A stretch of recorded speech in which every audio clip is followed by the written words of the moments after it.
Good afternoon, and welcome to this session on the new airport and infrastructure in Greenland. My name is Thomas Tyt Mogensen, and I run a little consulting company called Tyt Consulting, and I have the honor of leading this panel today and this debate today. So let me start out by introducing our speakers. We have Kalaallit Knudsen, who's a project director at Kalaallit Airport. We have Jakob Nieder Sørensen, who is the CEO of Air Greenland. And then we have Christian Kelsen, who is the CEO of Greenland Business Association. And we're going to do it with a short presentation from each of them. And then I'm going to ask them a couple of questions and have a little debate about that. And then I'll open up for questions from all of you guys, and I will also ask you if this is one of the questions that we should bring forward to the panel with the mayors from all the municipalities later this afternoon. So with no further ado, let's get started, Avia, with your short presentation. Thank you, Thomas.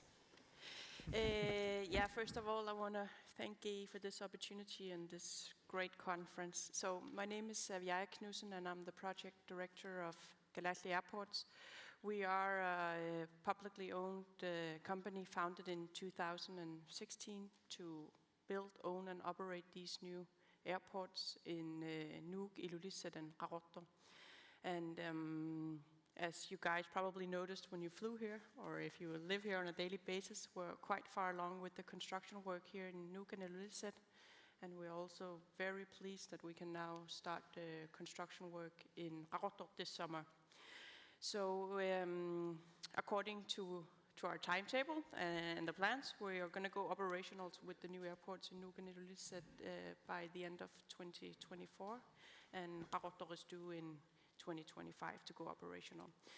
So, but I think this morning was just spectacular. All the presentations and discussion and debates, it's what we're all about when we get to the operating part of Kalaallit Airports, because we're going to run these airports on a commercial basis, and therefore we need passengers. But that's not going to happen by itself.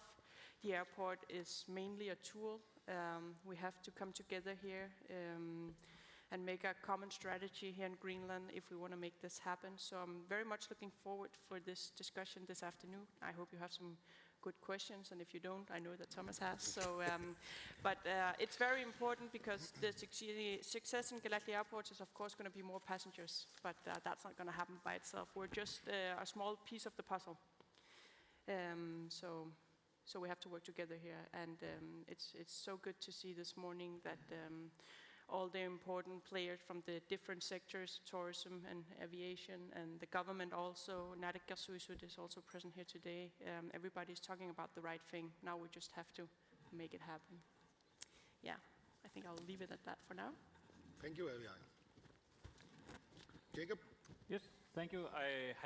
I did have this great 45-page slideshow prepared, but we skipped that. No. Yeah, thank you also for this opportunity. I've been in aviation since 1996 in various positions, and every week, every day of this business is what we call exciting. It's always exciting times. It can't be any more exciting than now, but now it is actually very exciting. The current airport in Nuuk was built and opened in 1979. When it was planned and projected back in the 70s, the plan was that the airport was to be further extended by 1986.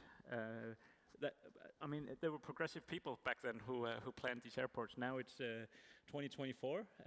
It's long due, and we're very much looking forward to it. But as Avia says, the airport is just a tool. The airline is just a tool. It's what's at the other end. That's why people travel, be it visiting friends or families, or for medical reasons, or for leisure purposes, or exploration, or whatever. So really, we're just tools for the end mean, which is the growth and the prosperity of the country. So I'm also looking forward to the debate, because in Greenland we are 56,000 people. 55,995 are experts on aviation. The remaining 5, that's the management of Greenland, because none of the rest of the people think that we know anything. So I'm looking forward to getting a lot of good inputs here from all the aviation experts. So, yeah. Thank you. And Christian? Yes, and I'm going to reuse my joke from yesterday and also thank the GBA for inviting me to the panel. I did well there. No, yeah, I'm here on behalf of the Greenland Business Association, and for those of you who may not be familiar with us, we are an industry organization, and we organize 10 different industries, all sorts of different industries, including the travel, tourism, different kinds of trade, the fisheries, all the industries that are relevant to driving a demand which is required to actually prosper from these new airports that we are putting in. And by saying this, I'd like to say we should not focus solely on the tourists. We should also look at the other things enabled by better infrastructure, a better connectivity. When we travel around the country talking about the airport, talking about the options, I often get the question that goes something along the lines of, in a moment we're going to have these new airports and the tourists and people are just going to be flooding in. Are you ready to receive? Have you got your hotels? Have you got your experiences? Have you got the trips and tours ready? And I like to put it like this, and I think that should be a very good starting point for our discussion here.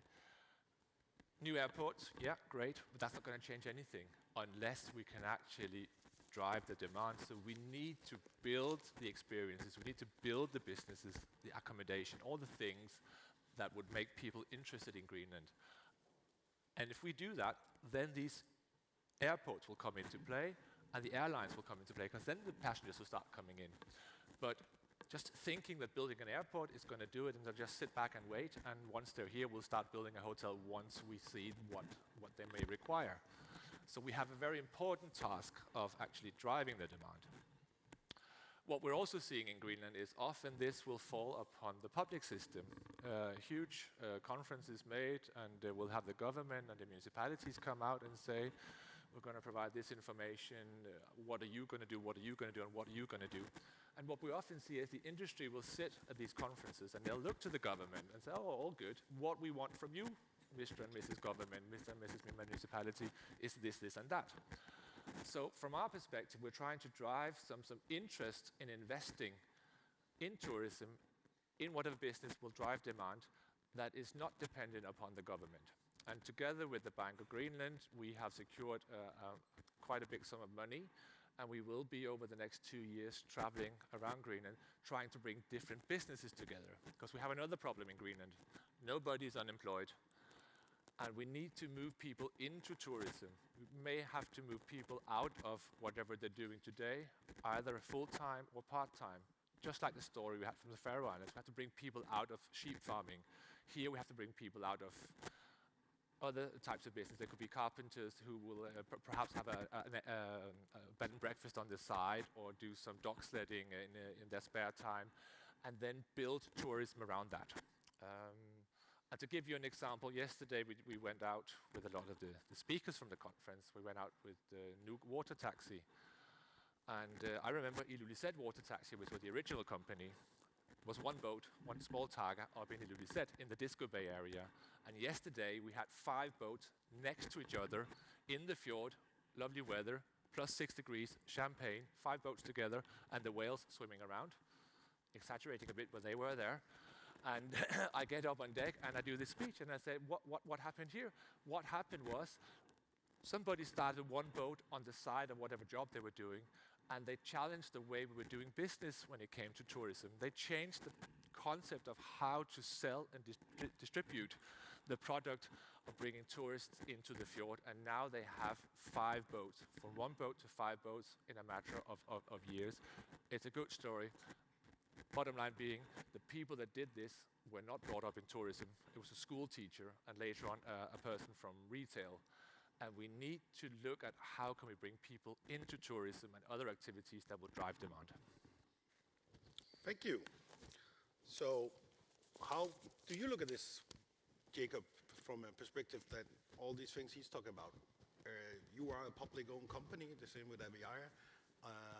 How are you driving to get this structure and all this infrastructure that has behind the airport that has to be there? And how do you work with the companies to try to understand that you cannot sell tickets unless there's a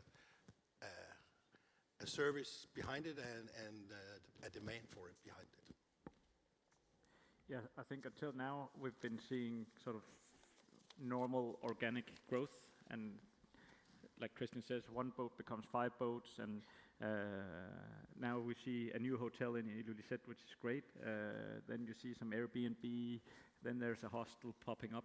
But I think the situation that we're facing now is one which requires that all of us in Greenland take on the responsibility, because it's such a huge investment and it's such a huge increase in potential capacity that we have to sort of speed things up a little bit more.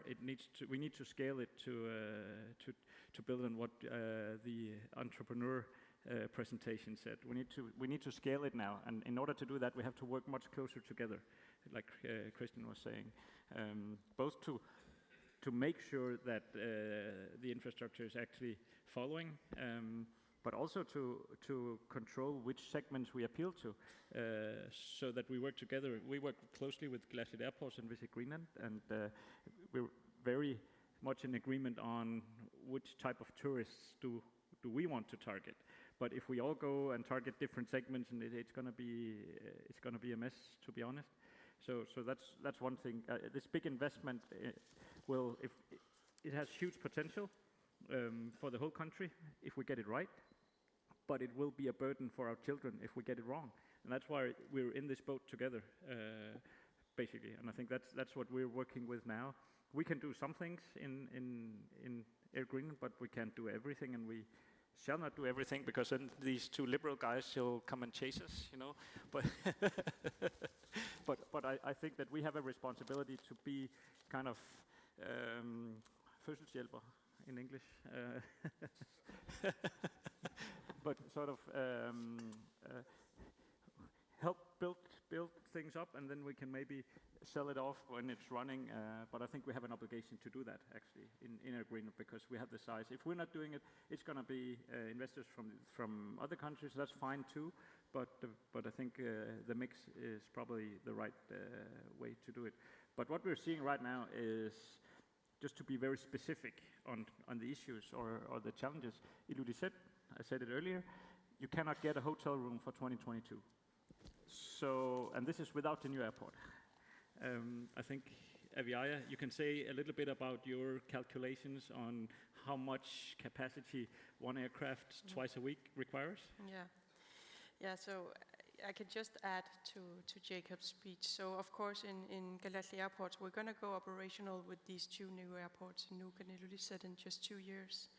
And we're making a lot of preparations, and we're traveling the world, and we're talking to Jacob's future competition, because there is going to be other operators on the new airport, and there's a huge interest out there, but they're all asking the same questions. And these questions are not minded on the technicalities of the airport. They're mostly minded on the infrastructure behind the airports. Will Greenland be able to receive these extra passengers? If we get one narrow body once a week with 200 passengers and they stay for 5 days, we need 1,000 hotel beds or stayover possibilities. And these 1,000 rooms, they need to be serviced by someone. And as Jacob said, in Ilulissat, we already peaked. I mean, there's no extra capacity as it is. So we really have to do this together. And what we spend a lot of time on in Kalaallit Airports, actually, where we're building up also a commercial department, is that we participate in many things here in Greenland to raise awareness about this. The debate, we talk with the metropolitans, we have to develop, but not only the cities where we're building the airports. As Jacob talked about in his presentation, and Visit Greenland, and I think we also heard it from Visit Faroe Islands, we have to engage all of Greenland in this. We have to, for Ilulissat, it's not just Ilulissat, it's all of the Disco Bay area that has to be engaged in this.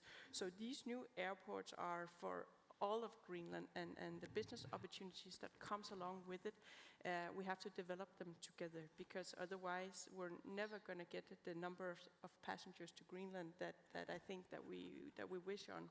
And when we see the growth rates that Atlantic Airways presented, with 10% growth rates at the Faroe Islands, those are not even numbers closely that we're operating within now in Kalaallit Airports. We're hoping for this, but for this we need all of Greenland to come together and prepare before we can see numbers like that. So, Christian, how do we get your members to work with this issue? Because, as I know, most of them, as you said yourself, are at full scale of deployment. They are pretty busy already with building houses or already running the tour operator boat there is there, all the hotels they have. Are they ready? And how do we get them ready to actually be able to benefit from these airports? One of the approaches we're taking is trying to set up partnerships, to bring people together at these industry events that we're trying to set up.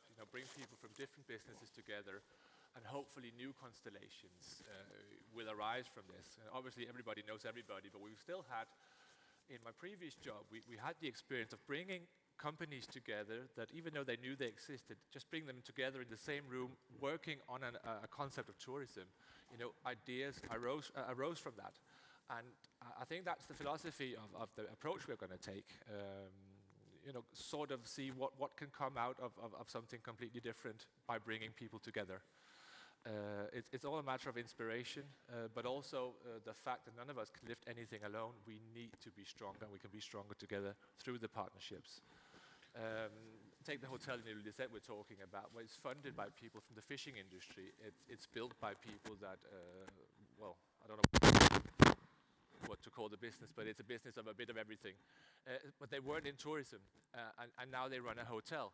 And that's the story of Greenland, more or less. People building something that they weren't meant to do to begin with. That's one part of it. Also, we should not be scared of foreign investments. Professionals coming in, ready to invest with their concepts, companies with a distribution line that can sell the products that they're setting up, somebody who are present in the whole value chain. Because on top of that as well, we can be suppliers and we can benefit from that. And I'd also just like to touch upon the point with the catchment areas. There's sort of an unwritten truth to the story that if we're not getting an airport, we're not going to be part of tourism or the development. But if you come from the outside world and you want to go to Denmark and you've decided that Odense on the island of Funen is my destination, and you look it up and you see, well, there's no airport anymore. Hence, I can't go to Odense, but that's not true. You can still fly to Copenhagen and then transfer yourself to Odense in a matter of an hour and a half by train. You can rent a car and it takes a couple of hours. We need to start that sort of thinking as well, so that we do the investments in toqqaannartumik, Sisimiut and Aasiaat, those destinations close to the airport, and then ensure that we're also marketing the options of transferring from the new airport. Because to be honest, it's just an airport. Sisimiut is still a lovely destination. Kangerlussuaq is going to be a destination now. It's going to be a place we travel to rather than a place we travel through and stop over. So we need to start working on that, and that requires investments and foresight in these destinations too. And we need to be able to talk about that politically and in industry. Okay, that leads me to my next question, because now all of you have been talking mostly about tourism. Are there other business opportunities, or were there other things that we could combine with this, or maybe make it easier to actually get ready for that? Other industries combined with the airport? Yeah, of course, it's always a mixture of different types of passengers, and sometimes you get amazed when a route opens, who actually travels on that route and who uses it. And of course, with increased connectivity, you'll see increased business travel for many different purposes, be it salespeople or government, or of course there's the mineral exploration sector. I think most of the exploration companies and mining companies, they would like to see a route going west, somewhere close to St. John's or Toronto or something like that, Then there's also the possibility of export of fresh fish. which is something that the Faroe Islands and Iceland are having huge success with. And that would be to the benefit of everyone here. You can basically catch the same product but sell it at a higher value. So of course the airport opens up that kind of possibility as well. We fly a lot of cargo into Greenland, but not a lot of cargo the other way. So we have spare cargo capacity going out of Greenland, and that could be used for export, not just fish, other things, I don't know. But it opens new possibilities, and I think it's always amazing to see. You can sit and you can plan and you can try to think and imagine what's going to happen, but once you push a button, the reality usually exceeds the imagination. And I think it's very positive to see what is going on out in the regions. Sisimiut area is very, very active in building the blocks for the future. We were in Asia a couple of weeks ago. Lots of good ideas up there, the right thinking. So I'm very positive. And maybe we won't be ready from day one, but I think there's so many good operators out there, so many people thinking the right things, wanting to do it. But I think what Christian was talking about, we need to bring all of these great minds together in some sort of formalized or structured partnership to build on each other's thoughts and experiences. So before we give the questions over to all these nice people out here, the experts. The experts. I do have one question on this public-private relationships. What are some of the obstacles and how are the advantages that you see and you meet in your daily life, when you're working with these municipalities, and also how do we get the other municipalities involved in this? Because it's apparent to me that all 5 municipalities has to be a part of this. Absolutely, I agree, and I think it's just important to say here that again, from Kalaallit Airports, we are not going to drive this process. We're going to participate in it, and we're building these airports. We're creating some opportunities. We are looking into some business opportunities, and as an addition to this answer, I just want to add on what Jacob was talking about before. So I want to make it clear, in Kalaallit Airports, our starting point are not a growth in tourism, or actually a growth in anything. Our starting point is Greenland as it is today, with the travelers that we know today. We're just going to have a different structure on our traffic system, and starting from there, we can have a growth. But to make this growth a reality, we really much want to participate from Kalaallit Airports in making this happen. So we have natural business partners, one of them, of course, being Air Greenland, that we work very close with. But Air Greenland is a business, we're a business, so we have to also balance this.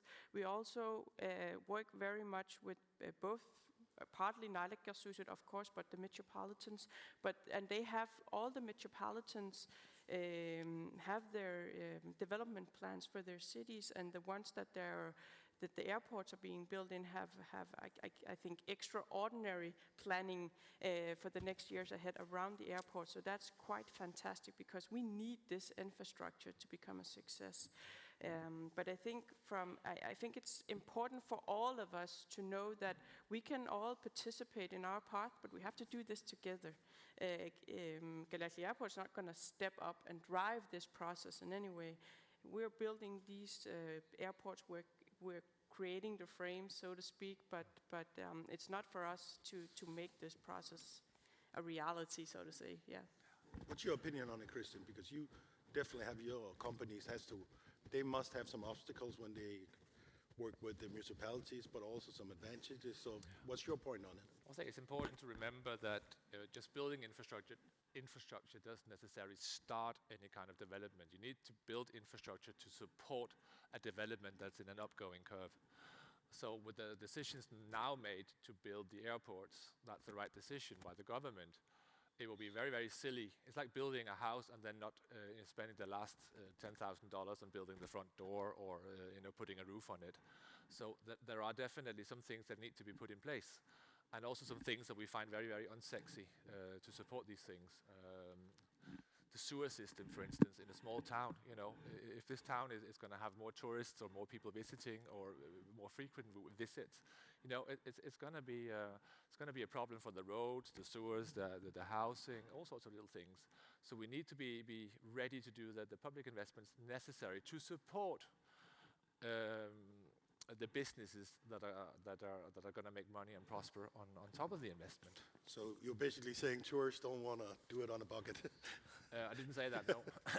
I said that if a town of 5,000 people all of a sudden has a population of 10,000 because of an influx of tourists, that's going to be a strain on the existing infrastructure. And you know, what we can think of is the actual airport, and we can think of the hotels.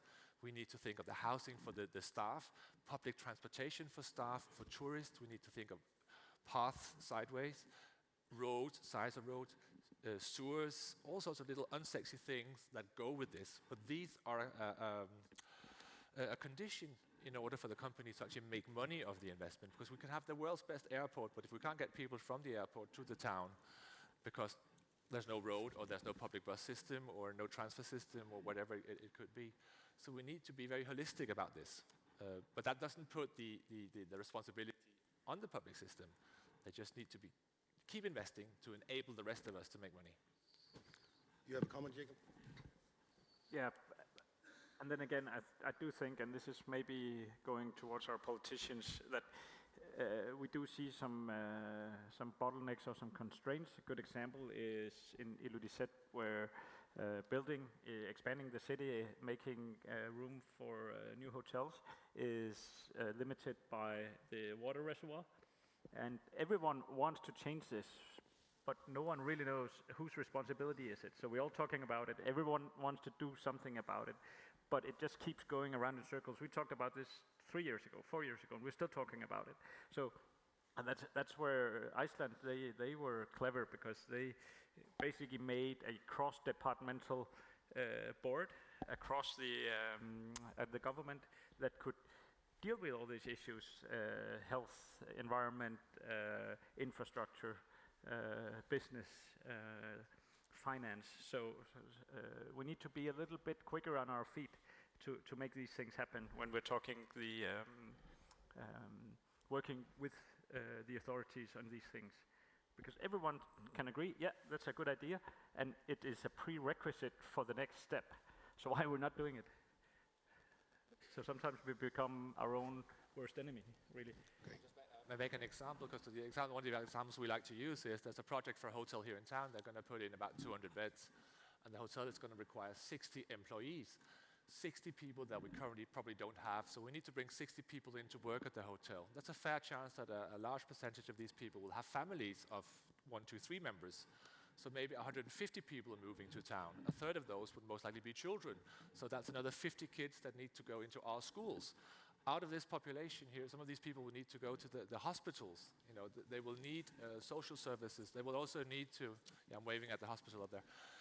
They would need to use the roads and all that, you know, and it's not something we're thinking about. We just think, oh, that's lovely, another 200 tourists every night. Yeah, but, you know, all these things that come with it, we need to do those calculations as well and be ready to invest in that and be prepared for that. Because if we can't provide schools, if we can't provide infrastructure and healthcare, we can't attract the employees, and then that hotel is just going to be a very nice little building sitting next to a runway somewhere in Greenland. Very good point. I'm going to go over to questions from all you guys, and open up for anything you want. I will like you to stand up, say your name, ask a very short question, not a long talking thing. I will cut you off if you do that, and then address it to whoever you want to talk to here. I know there's one gentleman up there who's first, and I already have you on. Yes, jeg hedder Jesper Skrød. Jeg er direktør for Active Business. Okay, I'll do it in English. So my question is, you said you were tools, both Care and Greenland. So my question is, what kind of tool are you? Because, you know, what kind of products you guys make kind of have an impact on how it's going to be fitting together. For instance, one of the places that we see is science as something really moving forwards.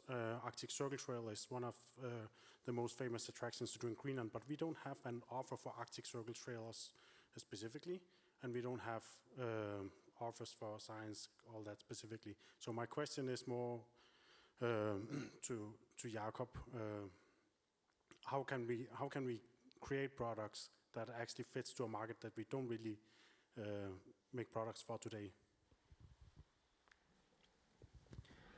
Yeah, I think as an airline, we usually say that we'll fly anywhere where there's a market. And what creates the market? Well, the road is a tool. The Arctic Circle Road is a tool. But the luxury lodge in the middle of the Arctic Circle Trail with a great view and a great offering, that's the product. And the question is, should we build that product? We're an airline. Or should someone else build that product? Why you are nodding? Someone else? Yes. No. So, and the question is, I think this is where the entrepreneurial spirit or approach needs to be sort of brought in. Because we had this discussion many times in Greenland. We build an airport and then we'll prosper. We saw it with all the airports that were built in the 90s. It was like, now everything is going to prosper. So it's a very good question. But the road is a tool, the airline is a tool. We'll go anywhere where there's a market. But like I said, you can buy tickets from Ilulissat to Aasiaat. You can go to the website and look at the low price calendar, and you can get a ticket for 600 kroners, and you can get those all year round if you just want to plan 2 weeks ahead. So it is, it's actually a clear picture of what you're saying is Ilulissat is full, capacity is maxed out. You can do a 15-minute flight for 600 kroner, but people are not doing it. And that's the thinking that we have to get into. So who's going to make the products? Well, it's going to be many different people. Christian talked about some of the operators. Some are going to be big projects, probably made by investment funds or capital, private equity from abroad. Some is going to maybe be made from Air Greenland, like the Kalaallit Lodge here in Nuuk. The reason for making that project is, okay, if we can build 50 cabins and we can have an occupancy of 50% all year, well, then we can fill half an aircraft 2 times a week. So that supports the business model, right? But then we create the market. But it's a very good question. Who's gonna in the end offer the products? Thank you. No, you want to add something? Yeah, I just want to add because so from Kalaallit Airport, we're also looking very seriously into this, and we're actually engaged with a global route development company called ASM to see what markets are favorable for Greenland and where should we try to create attention. And to create a new commercial route to an airport, it normally takes minimum 2 years. So that's why we're so interested in starting this work now. And we're, of course, looking the same places as Jakob also mentioned in his presentation earlier today. There's lots of potential in North America and in the hubs that we already have. But we have to have a backbone structure to sell. And for Kalaallit Airports, it's very important that we have a common strategy. We're, of course, going to support that strategy. Now, we talked a lot about tourism, but within tourism, what segment is it that we're trying to target? Because I think we all agree on that it's not mass tourism. But this all plays into this work that we do in Kalaallit Airport and that Greenland are doing right now, preparing for competition and expanding their business. So we have to sit down together and have a strategy planning on what are the project and what is the backbone structure here in Greenland that we're selling and that we are offering also our citizens in the future within aviation transport. Thank you. I think there was a question there. Yes, hello. My name is Claus Iversen. I'm the co-owner of Isla Nunaata, and among other things, we own Hotel Aurora here in Nuuk. I'm really grateful for hearing all the energy for you guys, and you look like, it seems like you want to really go forward with this. This is perfect and it's really good. The other day I was attending a citizen meeting regarding the airport, and we had the government there as well, and they foresee a rate of 2% increase in the passengers. over the next many years. And I find that a bit disappointing, to be honest. 2% is not very much. And if you only foresee 2% of increase in passengers over the next many years, I could be a bit afraid of the investments from the government, etc. If you have to build a new quay in a dock to get passengers safe in, or you have to find space for me to build a new hotel here in Nuuk, I don't see 2% is enough to make the government motivated to make these investments. So how do you see it? How do you see the rate in the passengers, how it will rise? And do you think the government are aware of the possibilities of what's possible? And I know it has to be sustainable. Of course it has to be sustainable, but I'm sure we can do better than 2% and still make it sustainable. Thank you. Is it for the whole panel or for? Yeah, mostly maybe for Christian, but the panel can answer, of course. Thank you. Do you want to start? Yeah. Hello? Yeah. I think the 2% comes out of sort of a conservative approach to a business case, so I think actually the 2% is very clever. Because if you had to meet 15% to make it work, not good. So I think the 2%, forget about that. That's actually just a clever way of making sure that we're mitigating risk in the projects. I think that the rate can be higher than 2%. I mean, we're working with more than 2%. Definitely the potential for 5 or 10% is definitely there. So I think forget about the 2% and yeah. Yeah, and I agree, because 2% was, there were two business cases. There was one for the government and one for the investment market. And I'm not going to tell you which one is which, but real life is that we're seeing growth rates of 3 to 5% per year in the current market. And I like to say that we can predict, and there are things that we think we can see. Something's going to happen that we were not seeing. None of us have the crystal ball. Something's going to happen that we weren't expecting. And I think, yes, we are conservative at the moment. I wouldn't worry too much. But I get the case. You need to present something to investors. And yeah.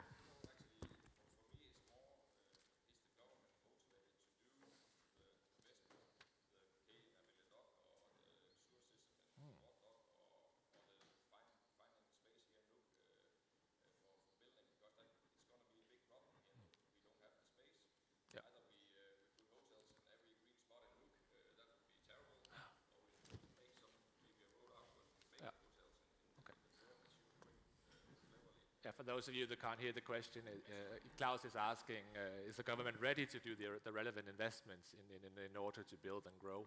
And I think that's a very good question. I think we should consider bringing that in this afternoon. Definitely consider bringing that into to the mayors. They are the ones that should answer that question.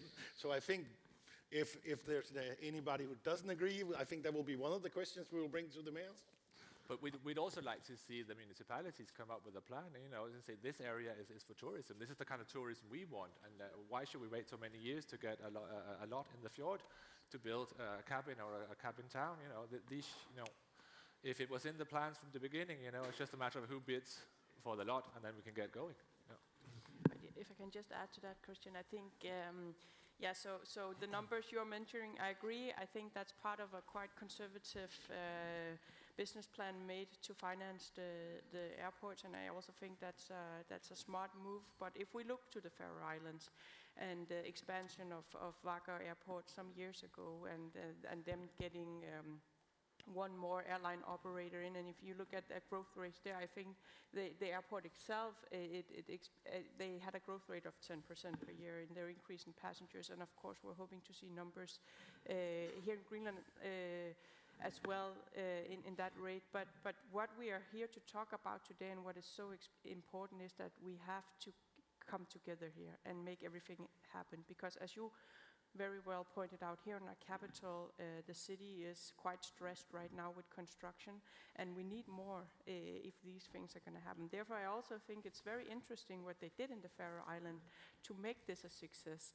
and just to look at the journey that they went through, because actually what happened in the beginning was that their hotel capacity was very low, and technically still is, but there was just a lot of Airbnb, and there was a lot of willingness in the population to participate in this and step in.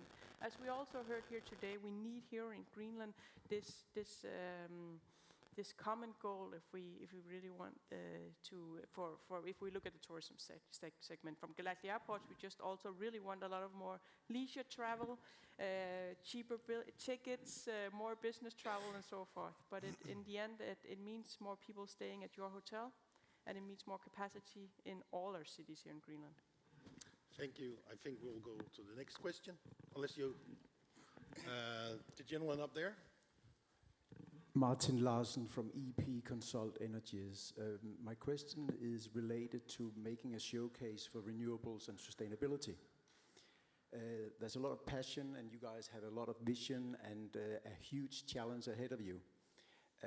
But it all sounds fantastic, and I'm just thinking, when I listen to all this, that your tourism industry will probably be powered mostly of people who wants to have a beautiful experience in beautiful nature.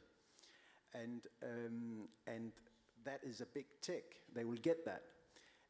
So how do we attract and how do we progress this? So if in all this development that you still have to do, all this work you still have to do, try to have a very strong strategy for renewables and sustainability, I think that's an additional thing you can add on to natural beauty. So if you can showcase in your future marketing materials that your hotels have been built considering sustainability and renewable energies and fantastic materials that comes from low carbon footprint materials, etc., etc. All I'm trying to say, I think you have an opportunity, because it's still so new, to actually be a showcase for the world. Come to Greenland, not only for natural beauty, but to see how we build a natural environment with sustainable materials in a green environment. So I don't know how much you've thought about that, but I think you have a huge opportunity. Thank you. Yeah, absolutely, I agree.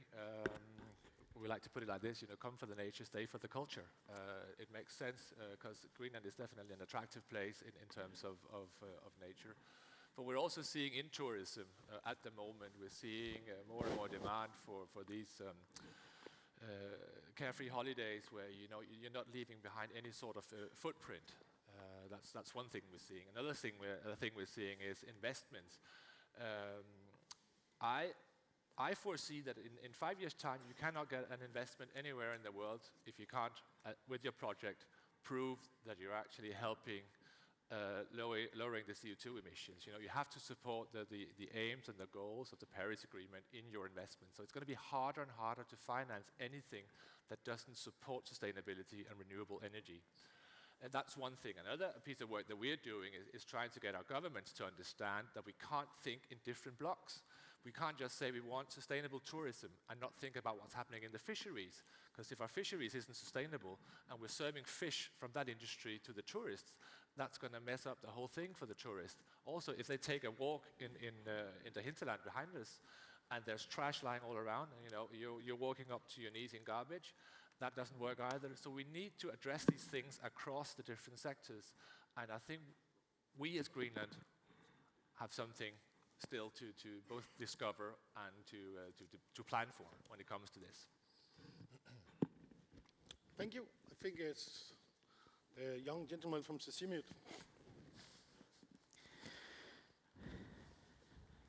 Yes.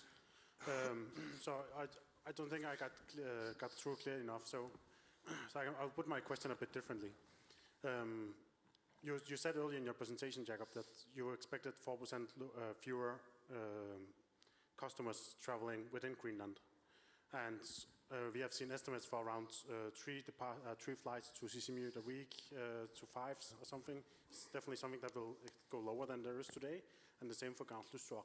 And I think my question is, how can we make sure that it's not just Nuuk and Ilulissat where we're actually building airports that will benefit from this? We need to be able to move people away from Nuuk and Ilulissat as well, if this has to be something that's successful, as Christian pointed out earlier. We need to get them out. But if we lower the frequency now, where we already are are having good products and we are getting we are getting people who wants to come. But if we lower it, it's going to be much more difficult. So again, how can we solve this? Would it be with something like a longer airport in Sisimiut and maybe Maniitsoq or Aasiaat and bigger airplanes? So we might not be able to have the same number of frequency, but we will be able to have more passengers. Or how can we move forward in this as somebody who's out in the coast and not in the cities where we are building the airports? How can we get you guys to be the right tool for us? Yeah, it's a very good question, and this is the balance I was talking about earlier between providing critical infrastructure and running a commercial business. We have different tools. If we have a route to Sisimiut in the future, if of course price is one factor. We're flying a type of aircraft that burns a certain amount of fuel. We have an airport that needs a fire truck and people working there, so there is sort of a base cost that you can't really do anything about, and we have to make money. So if we can't make money on that route and we can't get more people to go there, then we can only increase the price, we can reduce the frequencies, or we can go to our government and say, what do you think is the minimum level of service that is needed here? If we compare, and I think this is very interesting. If you compare Greenland to northern Norway, we operate the same type of aircraft, the -8s, same type of runways, same type of environment, so it's very, very similar. It's directly comparable. The difference is that in northern Norway, they have more passengers, shorter flight times, but the government pays 70% of the tickets. That's why they have so much tourism in northern Norway. In Greenland, you guys pay the 100% of the tickets. And that's why I say it's not expensive to fly in Greenland, it's just a lot of money. So when we compare to what they do in other parts of the world, this is one tool. We have estimates saying that a tourist spends on average 15,000 kroner in Greenland. Well, if that requires call it a subsidy of 1,000 or 2,000 kroner, it's still a good investment to get people to go to these places, especially if Ilulissat is maxed out, Nuuk is maxed out of capacity. We want people to go to Bamut or Maniitsoq or Sisimiut. That is one tool, but this is a discussion for all of us. It's not just pointing to Air Greenland and saying, how can you make more people go to Sisimiut? Because that's exactly the mistake we made back in the 90s with the new airports. We flew 4 times a week to Bamut with the helicopter with 25 seats. The airport opened, we flew 2 times a week with the -7 with 50 seats. Because the demand was the same. It was much cheaper operation, so society saved a lot of money because we could do it without subsidies. But it didn't really help the demand or bring in more passengers. So this is a common discussion that we need to have in Greenland. That's why I'm saying it. I can't solve it, I'm sorry. But I'm glad you asked the question because this is our reality. And I have our commercial people sitting up here and they're smiling because this is very, very difficult task. But if I just may add to that, Jacob, I think, of course, for Jacob and somehow also for us, it all comes down to the numbers of passengers. But if we hang on to Sisimiut, it's a great destination. It has so much to offer, and it has to, of course, be part of a bigger package. So if we can get the passenger numbers up, and Jacob, he can fly a -8 there, only half full, and it can still be a break even for him. I mean, it might be possible, and this is why it's so important to make this common strategy. So there needs to be operations in and out of Sisimiut every day of the week, at least in the summer season or whatever, for making the initiatives there go around and people keep interest in it, and the people traveling to Greenland to especially go to Sisimiut to make that end goal. This is possible. We just have to make this plan together, and I think the talks that we have with Greenland and in this forum, Airport 2.0, where Naalakkersuisut and the metropolitans also participate, it's all about making a bigger cake for everybody. It's not about my customers or Jacob's customers or Visit Greenland's customers or however. It's how to make a bigger cake for the whole of Greenland, for all of us to benefit from. And this is what these airports will be part of an opportunity of. But we have to make a common strategy together.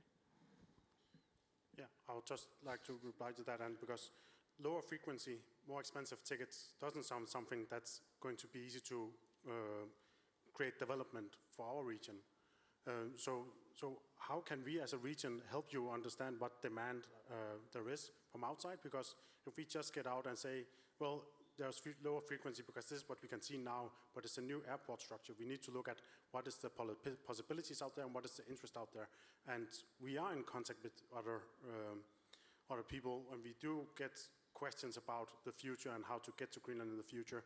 But when we talk the only feedback we can give them is lower frequency, higher tickets. And that's not something that sounds sexy for them. No, and that's also the worst case scenario. And I don't think this will be the scenario for Sisimiut necessarily, because like Aviaya says, it's a great destination. It's a great both winter and summer destination. And I think one of the things that will happen with Sisimiut is today the passenger flows to Sisimiut are actually split between domestic passengers going from Nuuk to Sisimiut, and then you have the international passengers going via Kangerlussuaq. You can go to Sisimiut from Nuuk in 4 different ways today. In the future, that will be consolidated into one solid route, and we've discussed this before, where I say, so actually there is a basis for Sisimiut to have more frequencies, or at least have higher volumes or higher load factors, and prices can go down. So I think there are some possibilities. Another possibility is you can actually sail to Sisimiut in the wintertime, if you have an ice-class ship anyway. And the possibility of attracting some of the cruise lines to stay in Greenland over the winter and do runs between South Greenland and Sisimiut, where you can sail one way, fly the other way around. That's another possibility, which is very attractive. So that is some of the thinking that we need to do together. And there are lots of possibilities. Bo will need to buy more snowmobiles and more bicycle or fat bikes. Yes, but do you want a headset or something? No, just the last one. The Kangerlussuaq is the big question mark for us within our region, because there is good. It sounds good for Sisimiut, and we had that talk. But what about Kangerlussuaq? That is still a bigger question mark, and that's also a bit to care, because what is the future of Kangerlussuaq as an airport? How is it going to be run? Who is going to run it? And how is the frequency going to be? Because it doesn't have the same conditions as Sisimiut. Thank you. I guess that's a question for me as well. Well, it's a big question mark for us as well. But I think we're pretty sure that Kangerlussuaq will be there in the future too, because the military needs it. It looks like it. We don't know if we can use it as an alternate airport or as a civilian airport. I think so. I think what will happen is that there will still be airport staff, tourism, military personnel that needs to go in and out of Kangerlussuaq, and it's right on the way to Ilulissat. So it would be fairly easy for Greenland to, with the Dash 8, to stop in Kangerlussuaq on the way to Ilulissat or on the way to Sisimiut a couple of times a week. I mean, it's not that complicated. So will there be an Airbus 330 coming into Kangerlussuaq every day of the week? No, I don't think so. Then you need to build a lot of lodges, and but maybe in the future, who knows? So I think Kangerlussuaq will still have a service. It won't be the same service as today, but it will be accessible. But I think it's worth making the point also, because you're a tourist destination, and you need to think of a new marketing strategy for Kangerlussuaq. Because today, you get all these people that go through there. some use it as a destination, but a lot of people, they stop over for a couple of days. You have to think about Kangerlussuaq differently in the future. It's an end destination. It's somewhere you travel to, and it's going to put a strain on your marketing budget, but it's a way to go, definitely. And it's still a destination worth visiting, because of all the investments made in there. Yeah, and I think, and this is not to neglect the responsibility that Air Greenland has, but people go to Katuamiit on the east coast. People go to KNR and pay a lot of money to experience dog sledding and the culture and everything. And for the tourists who go to KNR, that's a very, very long, very, very difficult route of travel, and it's very, very expensive. But they do it.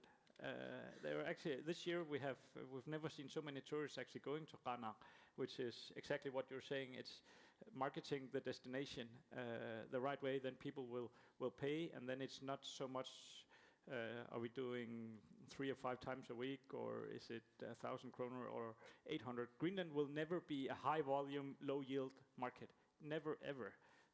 So I think we have to think more in terms of increasing the value of the products, and I think I said it in another presentation, we would rather have one tourist paying 10,000 than 10 tourists paying 1,000. Yeah. I know there's one question over there. Any other who has questions? I'll put you on the note. And this is more of a comment than a question. why am I not surprised? Please turn off the microphone for this guy. Kangerlussuaq is not just a hub or a destination that people passes through. Kangerlussuaq has tourist operators that has an annual turnover of 75 million kroner a year. And that's a fact. And that's just not something that you're going to move out on the coastline. So, yeah. I think that supports the comment that, there's so many investments made in there. You need to protect those through a marketing strategy, but it's a different marketing strategy than you have today. There's still going to be a demand for Kangerlussuaq, definitely. Definitely. Yeah. And I think, like Christian is saying, Kangerlussuaq and Narsarsuaq, when in the future, when they are less accessible, they actually have the possibility of becoming more desirable in a way. Kangerlussuaq is also the spot for where the most research is happening. The most research glacier is in Kangerlussuaq. But, the airport in Nuuk is opening in, 2 years' time? Imagine going into next year and being a tour operator, not being able to answer what's the frequency going to be for Kangerlussuaq. So, there are some serious questions about being able to plan at least more than 1 year ahead. So, we need to be able to figure something out. I think there will soon be an announcement on what's going to happen with Kangerlussuaq, and then people can start to plan. I don't know what it's going to be, but that's a question basically for the government. There's none of these people up here who can answer that. They definitely have an opinion on it, but they have no chance in the world of answering that question. So I think that could be another question for the politicians. Why are there not a plan if you want to keep something in Kangerlussuaq and in Narsarsuaq? Is it me or is it you? Sorry about that. We need to maybe ask the politicians about that, because they are the ones finally taking the decision on what do we want to happen for this place. And then you could start developing them with a new marketing strategy or whatever you want to do it. But I understand that you guys are in limbo, but there are none here who can answer that question. For you. Thank you. My name is Melina, and I work at the Premier's office. I guess this question goes to all of you three. I just want to hear your opinion on, we're speaking of new runways and the future of Greenland and so on and so forth. Would you believe that the new runways will make a paved way towards independence of Greenland?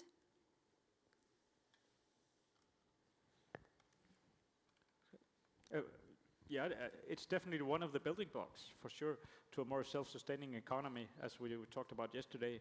And a self-sustaining economy is a prerequisite for independence. So it's definitely an important building block. And I think infrastructure investments usually they're very expensive when you decide on them, and when you look back in 30 years, everyone will say, "Oh, that was a great decision made 30 years ago."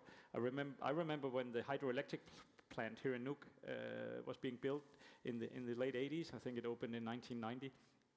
So much public opinion against it at the time. Oh, it's a too big project. Greenland's going to go bankrupt. All the reindeer are going to die. The fish are going to taste bad. A lot of actually public opinion against it. And today, everyone, I think, agrees that was one of the best investments ever made. And I think the airports, it's going to be difficult in the beginning, but I think in 2050, everyone's going to look back and say, "Oh, that was a great decision." So, yeah. Yeah, if I can build on that, Jacob, if I may, because it's a somewhat difficult question, but I think economic independence, yes, this is a building stone for this, and this is a vast investment from the government of Greenland. This is the biggest projects that we have ever built. So of course there are big expectations that these projects will open doors for many new opportunities, and I think they will, and they will improve the possibility to make growth in various segments in Greenland. There's so much talk about tourism today, but of course also fish export in general, cargo in general for Greenland. These airports are going to create new possibilities, and I think there's going to be a great interest in it. So definitely. Yeah, and not to spoil the fun, but to become economically independent, we would need to replace a block grant of, say, 5 billion Danish kroner. And I think I used the example yesterday. That's about another 16 Royal Greenlands in terms of their results, profits every year.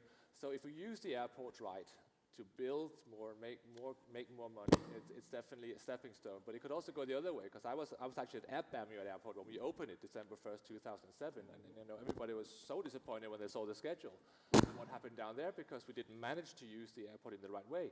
We just made it a lot easier for people to move out of Bamiyot. So the runway sort of became the exit rather than the entrance to the town.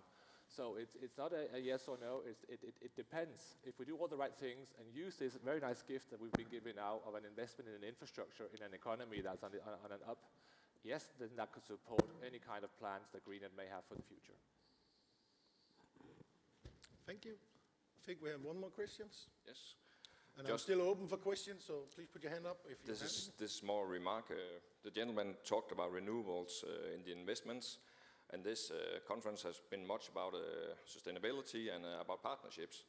And I just wanted to say to the foreign guests we have here in Katuamiit that the latest hotel built here has been built in wood. Only the foundation is in concrete. We have put a lot of thought into that. And it's very easy making new investments, so we can make it the right way from the start here in Greenland. And of course also we will have an earth check on the hotel. So just saying we're not a third world country regarding sustainability and renewables. I think actually we are in front here in Greenland. So just a remark from my point, from my side. Yeah. Thank you. And you're of course welcome to comment. Yeah. I think you've got a point that a lot of people are actually expecting us to be at the forefront of this. I think a lot of people are expecting us to be at the front of the climate agenda and renewable energy because of our position, because of the history of Greenland and the changes. Yeah. Any more questions? Then I'll have to find my paper and get a little bit for you. I think we're going to end the session with, I'm going to ask you the question that, regarding to this project. Let's imagine it's Christmas Eve. What's the biggest gift you could get, Jacob? For Christmas Eve? Yeah, not personally, but for this I was going to say new snowmobile. I know what you personally would like, but that's a thing between you and your wife. Okay, the greatest gift that I would have would be a national tourism strategy where all stakeholders are at the table, working together, making a strategy where everyone pitches in and agrees on this is what we need to do. So it's both the government, it's the municipalities, it's the tour operators, it's Kalaallit Airports, Visit Greenland, Air Greenland, the big infrastructure, where everyone basically agrees on, okay, this is the national plan for Greenland, and we look 10, 20, 30 years ahead. And we all agree, okay, that's the direction, this is what needs to be done, and then we can all pull in the same direction, and we're all in agreement on, okay, yeah, this is when we turn right, and this is when we turn left, and we do it together. So I think that would be, and a new snowmobile. And you, the same, or? No, I don't do that anymore. No, I wanted to say that for me, really these new airports, this huge investment from the government of Greenland and partly the government of Denmark, they're built to bring Greenland closer together, to make Kommunikujallet stronger, to make the region prosper, to make the Disco Bay area prosper, to make Nuuk area prosper, all of Greenland. And I think it's so important that we keep up this good work that we heard a lot of today, and that we keep talking together and make this strong strategy that Jacob is talking about, because this can really be something prosperous for all of Greenland, and I think it should be. And I hope it will make all of Greenland become stronger as one, and not make the ditches between the regions become deeper, because that's not the point. This creates an opportunity where it can be a good thing for all of us. This could be the greatest thing for Sisimiut and Kalaallit. Fantastic destinations. We just have to have a common strategy and get as many on board as we can before the reality sets in and the planes are actually landing. So that would be my wish. It's not, can you, thank you. Yeah, well, I hope Santa comes with that, but I think both of them are very nice wishes, and I think they are very necessary wishes for this project to be a success. And if Santa came knocking at your door? Yeah, peace on earth, and by that is just a term to elaborate on what's been said, because what we've seen today, if I come to Greenland as a tourist and I go into my hotel, let's say I'm in Ilulissat, and I said I had a wonderful week here, I did all these good things, and I asked the receptionist, where should I go next time? And where should I go next time in Greenland? And the answer would often be, well, you don't go to Sisimiut because that and that. Don't go to Nuuk because that. Come back to Ilulissat. And I'm thinking, well, I've just done Ilulissat. Okay, I'm not coming back to Greenland. I would love for the receptionist to say, oh, wow, yeah, you had a good time here. Then you now need to go and see Radioa in the south.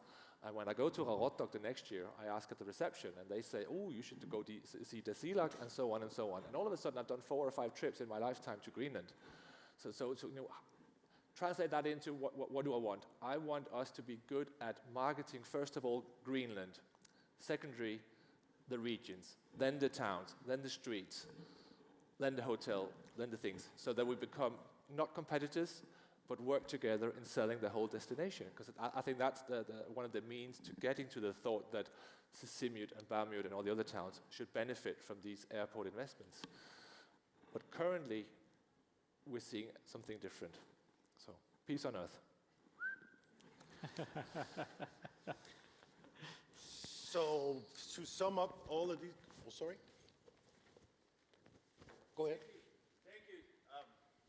Thank you, and sorry, I haven't been here all the time, so if I'm mistaken, please stop me in a second. But in an hour, there'll be 5 mayors sitting in those seats, and there will be another chair, I hope. So, if you haven't at this stage considered that opportunity, I urge you to do it now, because you have to deliver 2 questions to the mayors. Yeah, and we are ready for that. Did you discuss that already? I see. Sorry for my interruption. We have a question for basically on are all these municipalities going to be ready for? What are they doing for infrastructure, getting that ready? Are the sewer system ready? Are the water lines? Are the town plannings ready? And how do we make this all of Greenland's project? So come again, Martin, next time. But did you have a question, by the way? No. We do our homework here. These are the good people in here. Any other questions for the panel?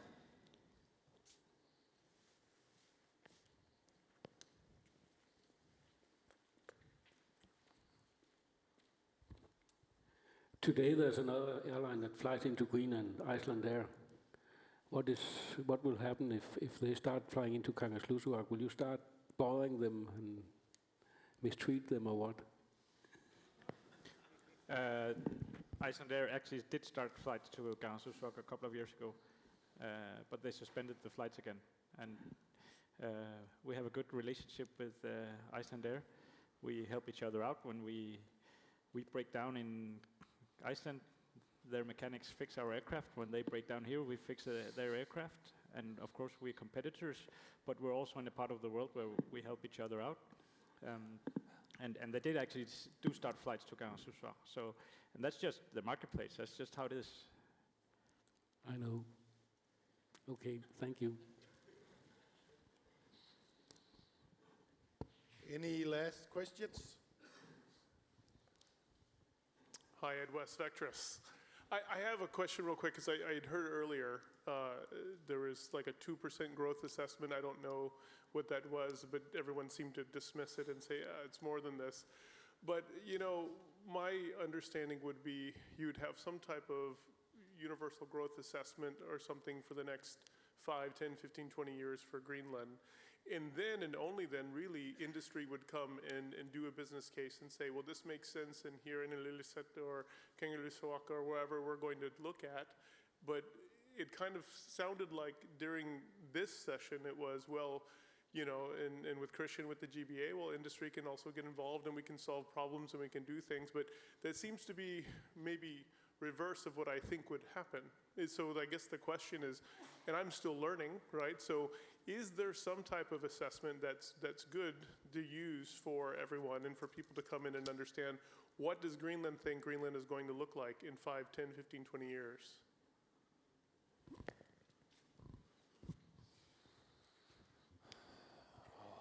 We agreed upon easy. So the question is, what can we use the runway infrastructure for in terms of building scenarios for the future? Is that what you're sort of asking, or what will it look like? Sure. I mean, really, from a macro perspective, if you're trying to understand how to invest in Greenland and how to be part of the solution and solve the community problems, where do you look at? Where is the roadmap? So we can say, oh, well, I provide these services, and I can do this, and I can build a hut, or I can do whatever, you know? That's on my Christmas wish list. Yeah. There is no roadmap. I think that's a fair assessment, and I think that's one of the questions we'll be asking also the municipalities. You know, how are you planning the towns? How are you planning your regions in terms of development within tourism, for instance? Where do you want to build industry? Because currently there is no public plan. You know, if we knew that this lot was for a new fish factory and this lot was for a new hotel, and we will be preparing these lots for buildings within the next few years, on top of that, we could grow our ideas. Currently, we don't have that roadmap. We don't have these plans, and it's a huge stress factor for industry. You know, I'm just looking at the hotel here, and he'll nod right away. Yeah, it's a fact. Yeah, I don't know. I was going to say something nice, but I agree with Jakob. It's on the wish list, definitely. Yeah.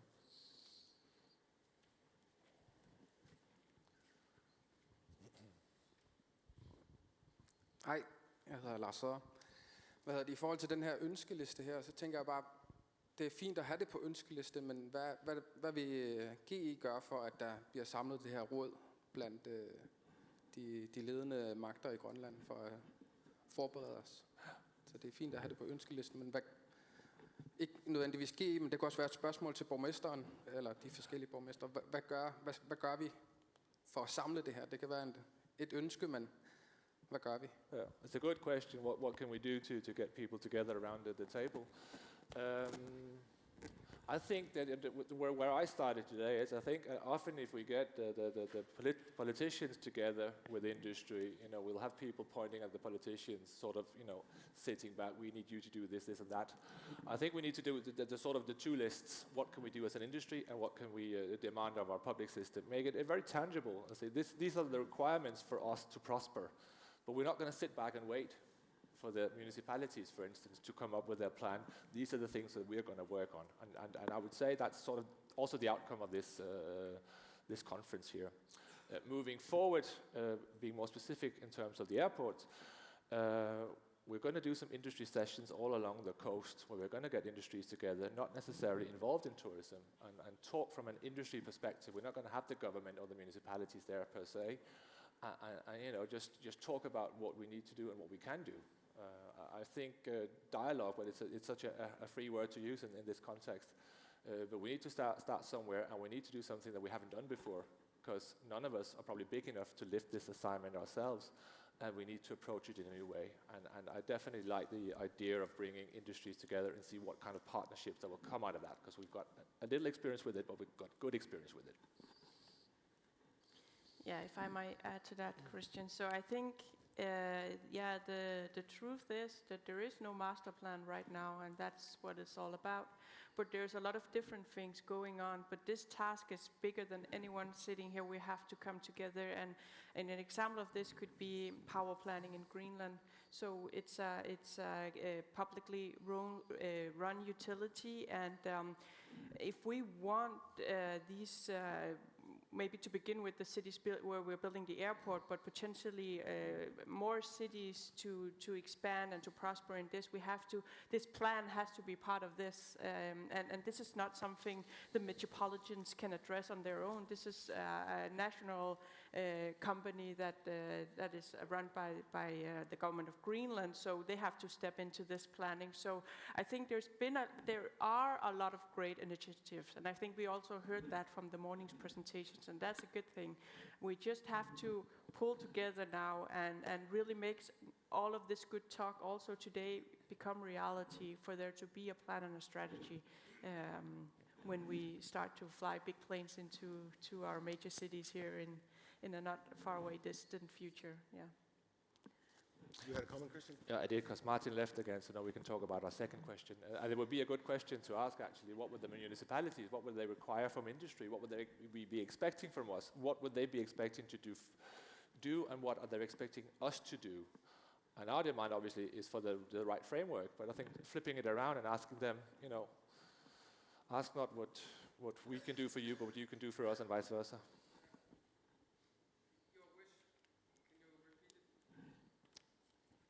My wish, if I can repeat it, yes, my wish is that all the stakeholders, get together and make a national strategy together.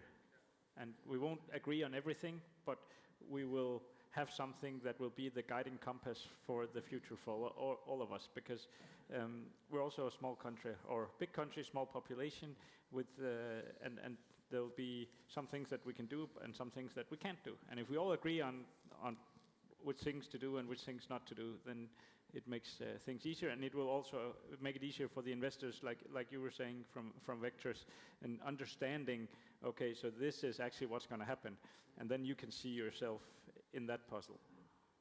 Yeah, exactly what you're saying. So you get together, because I think what tends to happen up here is that we work in different areas in our country, in business or in politics, but if we come together and create the stable platform that we all really need, both in politics and in business, I think I totally agree with you. But I really think we need to hear what is the next step, and have someone say that we have to. I don't think the right way is to. Of course, business also have to organize, but who takes the next step to create this networking group, or whatever you want to call it?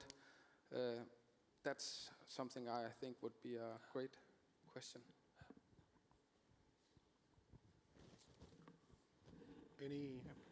So I think we can pretty much agree that we're going to ask them, are they preparing for it? What are they doing to prepare for it?